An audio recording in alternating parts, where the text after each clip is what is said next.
देखो, यदि जीवन को सार्थक करना है तो जिसके शैया में लेटे हुए सूर्य भगवान का उदय हो जाता है, उसकी आयु, बुद्धि, श्री, तेज, बहुत सी बातें नष्ट हो जाती हैं। अगर आपको जीवन में चाहे लौकिक उन्नति प्राप्त करनी हो या पारलौकिक,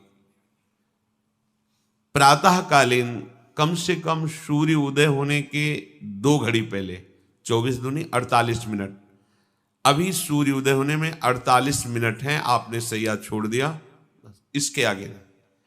सूर्य उदय होने के 48 मिनट पहले आप सैया से हट जाएं।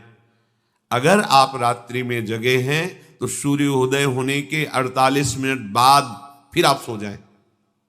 लेकिन वो जो बीच का समय, प्रातःकालीन संध्या भुवन भास्कर भगवान पधार रहे हैं, वो आप सो रहे हो, तो आपकी आयु, आपका वैभव, आपकी बुद्धि, ये सब नष्ट होने लगती है, पता नहीं चलता। लोगों देखो कहां तेजवान चेहरे दिखाई दे रहे हैं, खूब तो सब खा पी रहे हो, खाने पीने क्या तेज एक अलग होता है, भागवतिक तेज अलग होता है। ब्रह्म मुहूर्त में उठे, प्रभु का स्मरण किया, जो 2-4 नाम ही सही, अपने बड़े बुजुर्गों को, गुरुजनों को भावना से प्रणाम किया, और पहली बात शरीर स्वस्थ रखने के लिए गर्म जल किया, हल्का, आधा लीटर से 1 लीटर तक जल पिया, भगवत भाव अर्पित करके, वज्रासन में बैठकर। आप लोग दिनचर्या को नहीं करते हैं तो आप ब्रह्मचर्य को पचा नहीं सकते। ध्यान रखना, ब्रह्मचर्य कोई छोटी मोटी शक्ति नहीं है, उसको पचाने के लिए आपकी दिनचर्या दिव्य होनी चाहिए। फिर इसके बाद आप 5 मिनट 10 मिनट टहलिए, फिर सो जाइए।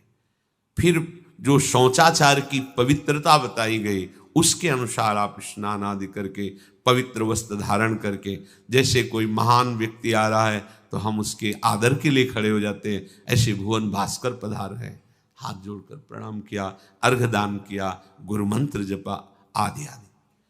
अब पड़े हो आप कि हम तो 2-3 बजे तक जगे हैं, ऐसा अगर आप भजन में जगे हैं तो भी सूर्योदय के समय आप उठ जाइए।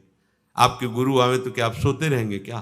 तो जगत गुरु हैं भुवन भास्कर, परम ज्ञान स्वरूप हैं, गायत्री छंद रूपी घोड़े हैं इनके रथ के, स्वयं भगवान अरुण देव सारथी हैं, और भगवान पीछे वर्णन किए, मैं ही सूर्य रूप से जगत को प्रकाशित करता हूं और ताप के द्वारा जल को सोख कर मैं ही वर्षा कराता हूं। भगवान का आदर करना। जो सूर्योदय तक सोते हैं उनकी बुद्धि में भागवतिक बातें, अध्यात्म बातें आ जाए, मेरी समझ में नहीं आता। अगर आप थोड़ा भी शरीर स्वस्थ रखना चाहते हैं तो जैसे नियम से भजन वैसे व्यायाम आवश्यक है। सबसे प्रार्थना है, ये दवाइयों के बल पर जीना बंद करो। शरीर में जितनी आवश्यकता जल की है, अगर उतना नहीं जाएगा तो आपकी एसिड बनेगी, फुंसियां निकलेंगी, कब्ज बनेगा, कई परेशानी। हम साधकों को कहते हैं, कभी कभी जैसे पूछते हैं कितना जल पिया, वो अभी तो पिया नहीं। अच्छा, ये शरीर है, ये एक गाड़ी है, कोई सच्चिदानंद नहीं है। उचित आहार, उचित जल, व्यायाम के लिए कुछ समय नहीं, और अभी 10 दिन बीमार पड़ोगे फिर। ब्रह्मचर्य को बचाने के लिए बहुत शरीर को क्रियाशील होने की आवश्यकता है, या तो प्राणायामों के द्वारा, आसनों के द्वारा। अब ना आसन है, न प्राणायाम है, न व्यायाम है, और फिर क्या, कैसे भावना आपकी भगवत भावना बनेगी? तो एक प्रमाद स्थिति, एक छिन्न भिन्न खिन्न स्वभाव नहीं बात बनेगी। अध्यात्म का साधक जो होता है, एक नवीन खिला हुआ कमल जैसा, मुख प्रसन्न तन तेज विराजा, कीनेस रामचंद्र कर का। कोई असाध्य रोग, कोई बहुत पीड़ा, वो बात अलग है, नहीं तो ऐसा वो जैसे कमल खिला होता है ऐसे खिला रहता है। क्यों? हर समय चिंतन सही, आचरण सही, सब कुछ सही। जो भगवत भावना विहीन जीवन है वो मुर्दा जीवन है। जिन हरि भगति हृदय नहीं आनी, जीवित सब समान ते प्राण। वो जान नहीं रहे, मुर्दे जैसा जीवन है। क्या जीवन का महत्व? वही गंदे भोगों को भोगना, उसी का चिंतन करना, और भोग भोगने वाले शरीर को स्वस्थ रखने के लिए विषय सामग्री इकट्ठी करना, इसके बाद मर जाना। बोलो इसके अलावा और क्या है?